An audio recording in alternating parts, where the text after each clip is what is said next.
What you are about to hear was never meant to be known. Not by you, not by anyone. There are stories that powerful people spent centuries making sure you would never find. Tonight, you find one. Welcome to Ash and Gods. For 2,000 years, across every country in Europe, people heard it coming before they saw it. A sound in the sky, horns, hounds, and hooves moving at impossible speed through the darkness above the tree line. If you heard it, you did not go outside. You barred your door, extinguished your fire, and pressed yourself against the floor until it passed, because the people who looked up did not come back. This is the wild hunt, and it is far older and far stranger than the folklore collections would have you believe. The earliest records come from the Germanic tribes of the 1st century. The Roman historian Tacitus wrote about a goddess called Nerthus, who moved through the land accompanied by a retinue that no living person was permitted to see. Slaves who glimpsed the procession were drowned immediately. The secrecy was not ceremony, it was survival. By the medieval period, the hunt had spread across the entire continent. In England, it was Herne the hunter.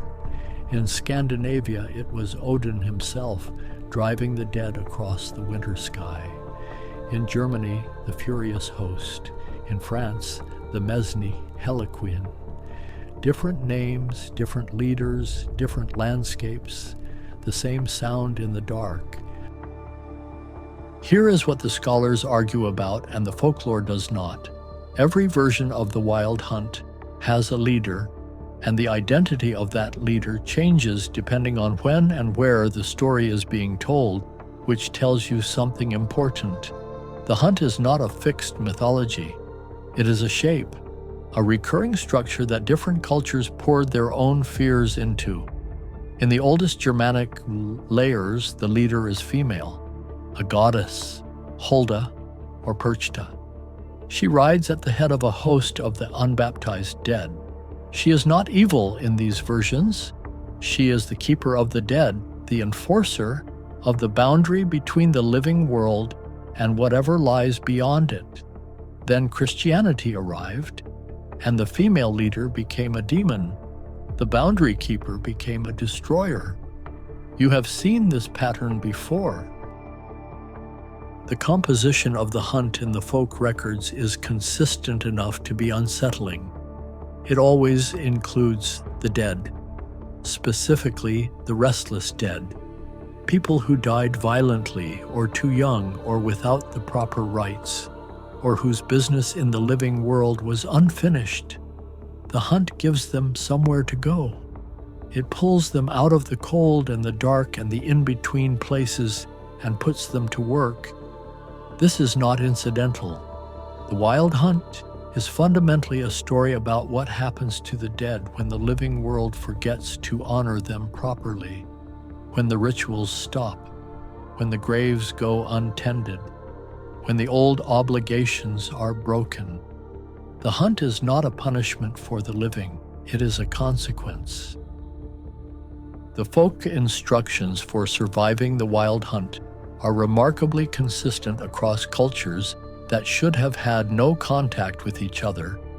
Do not go outside, do not look up, do not speak to any figure that appears at your door, however familiar the voice. Do not offer food or drink. Do not leave any item of clothing outside after dark during the hunting season, which runs from November through to the end of February, the old dead months of the year. In the oldest layer of the tradition, the goddess whose name protects you from the hunt is the same goddess who leads it. She is both the danger and the shelter. That is not a contradiction. That is the oldest form of sacred power there is. What did the hunt pursue? The records are not consistent on this, and that inconsistency is itself the answer. In some accounts, the quarry is a supernatural creature. In others, it is a specific soul, someone who violated the boundary between the living and the dead in a way that requires reckoning. But in the oldest accounts, the hunt pursues anyone who happens to be outside during the hunting season without good reason. The transgression is simply being in the wrong place. The hunt is not interested in guilt. It is interested in boundaries. It always was. The archaeological record for the wild hunt is older than most people realize. Petroglyphs found in Scandinavia dating to the Bronze Age, roughly 1500 BCE, show processions of figures on horseback, accompanied by animals and what appear to be the dead. The Oseberg ship burial in Norway, dated to 834 CE, contains tapestries depicting processional scenes with riders and figures that do not appear to be living. The hunt appears in places it has no business appearing, because it is not attached to any single tradition. It predates every tradition that has tried to claim it. It is something the human mind in Northern Europe kept returning to independently across thousands of years. The sound in the dark, the riders overhead, the instruction not to look up. The church had a problem with the wild hunt that it never fully solved. The tradition was too widespread to simply ban, so the church did what it always did with things it could not eradicate. It reframed them. The hunt's leader became Satan. The host of the dead became demons. The protective rituals became witchcraft. And the women who claimed to ride with the hunt, those women became the problem that the Inquisition was created to solve. The historian Carlo Ginzburg spent decades studying the trial records of the Italian Inquisition and found, buried in the confessions, the remnants of a much older shamanic tradition. The Inquisition called it diabolism. Ginzburg called it the oldest religion in Europe. The hunt was not superstition, it was memory. Here is what the church understood and never admitted publicly. The wild hunt was not a fear of the dead, it was a relationship with them, an obligation, a set of reciprocal duties between the living and those who had passed through the boundary that the living had not yet crossed. You tended the graves, you left the offerings, you observed the dead months with proper respect. In return, the dead stayed where they belonged. The hunt passed over your house. The winter ended. When the church dismantled the old obligations, it did not replace them with anything that served the same function. Because the dead do not stop being dead simply because an institution decides that the old ways of honoring them are forbidden. The boundary does not move because you stop believing in it. The wild hunt does not appear in the modern world the way it appeared in the medieval world. The tradition has fragmented. The specific protective rituals have been forgotten. Most people in Northern Europe have no idea that their great-grandparents would not have gone outside on certain winter nights without observing specific precautions. But the hunt has not disappeared. It has changed shape. Dia de los Muertos, Obon in Japan, Samhain in Celtic tradition, the 40 days of Orthodox Christian mourning, different forms, the same function, the same understanding that the dead require attention. The hunt is not a superstition that modernity replaced with reason. It is a technology that modernity lost. And we are living with the consequences. The last recorded first-hand account of the wild hunt in England comes from the Anglo-Saxon Chronicle, written in 1127. Black hunters on black horses, with black hounds, riding through the forests around Peterborough. The sound of horns.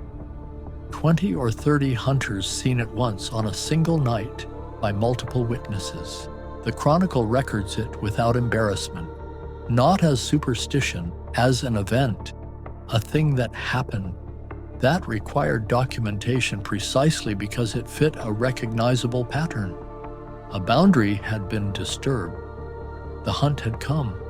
The monks did not go outside. The hunt passed. The record was written. And 900 years later, here we are, still asking what exactly was moving through those forests in the February of 1127, still not entirely sure we want to know. The wild hunt survived 2,000 years of institutional suppression, doctrinal reframing, and active persecution of the people who maintained it. It survived because the thing it encodes is not a belief. It is an observation that the dead require attention, that the boundary between the living and the dead requires maintenance, that there are seasons when the two worlds draw close, and that this proximity carries obligations. You can rename the leader. You can call the host of the dead demons instead of souls. The thing underneath the name does not change. The sound in the dark does not stop. The boundary does not care what you call it. They worked very hard to make sure you would never think to look. But you looked. We looked. Thank you for joining us tonight. Some myths were buried on purpose. This was one of them. Every myth they buried left something behind. A fragment, a whisper, a warning. We find them one by one. Subscribe to Ash and Gods. We will see you in the dark again.